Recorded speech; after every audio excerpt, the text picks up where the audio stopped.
తూర్పు గోదావరి జిల్లా అనపర్తిలో కూటమి అభ్యర్థి ఎవరు? ఈ స్థానాన్ని బీజేపీకి కేటాయించిన స్థానిక టీడీపీ నేతలు సహకరించడం లేదు అనేది కమలం పార్టీ నేతలు చెబుతున్న మాట. దాంతో అనపర్తి టికెట్ ని తిరిగి టీడీపీకే కేటాయించవచ్చన్న ప్రచారం కూడా ఊపందుకుంది. ఈ నేపథ్యంలో టీడీపీ రాష్ట్ర ఉపాధ్యక్షుడు మాజీ ఎమ్మెల్యే నల్లమిల్లి రామకృష్ణారెడ్డి సతీమణి మహాలక్ష్మి ఇవాళ నామినేషన్ దాఖలు చేశారు. టీడీపీ నేతలతో కలిసి ఆర్డీఓ కార్యాలయానికి వెళ్లిన ఆమె రిటర్నింగ్ అధికారికి నామినేషన్ పత్రాల్ని సమర్పించారు.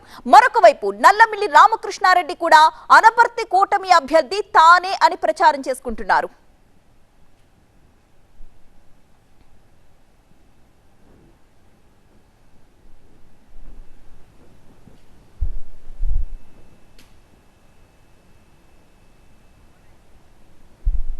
మనం చూస్తున్నాం వాటికి సంబంధించిన పోస్టర్స్. తూర్పు గోదావరి జిల్లా అనపర్తిలో నల్లమిల్లి రామకృష్ణారెడ్డి అనపర్తి అసెంబ్లీ నియోజక టీడీపీ అభ్యర్థిగా ఆయన పోస్టర్లో మనకి కనిపిస్తూ ఉన్నారు. నల్లమిల్లి రామకృష్ణారెడ్డి అనపర్తి అసెంబ్లీ నియోజకవర్గం అభ్యర్థి అంటూ సైకిల్ గుర్తుకే మన ఓటు అన్న పోస్టర్ ని ప్రస్తుతం మనం చూస్తున్నాం.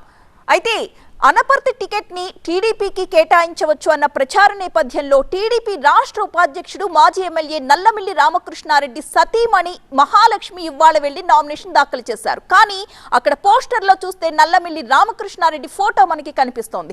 టీడీపీ నేతలతో కలిసి ఆర్డీఓ కార్యాలయానికి వెళ్లారు. రిటర్నింగ్ అధికారికి నల్లమిల్లి రామకృష్ణారెడ్డి భార్య నామినేషన్ పత్రాల్ని సమర్పించడం జరిగింది. మరొక వైపు నల్లమిల్లి రామకృష్ణారెడ్డి కూడా అనపర్తి కూటమి అభ్యర్థి తానే అని ప్రచారం చేసుకుంటున్నారు. ఈ నేపథ్యంలో ఈ వార్త మనకి బ్రేకింగ్ న్యూస్ గా మనకి కనిపిస్తోంది.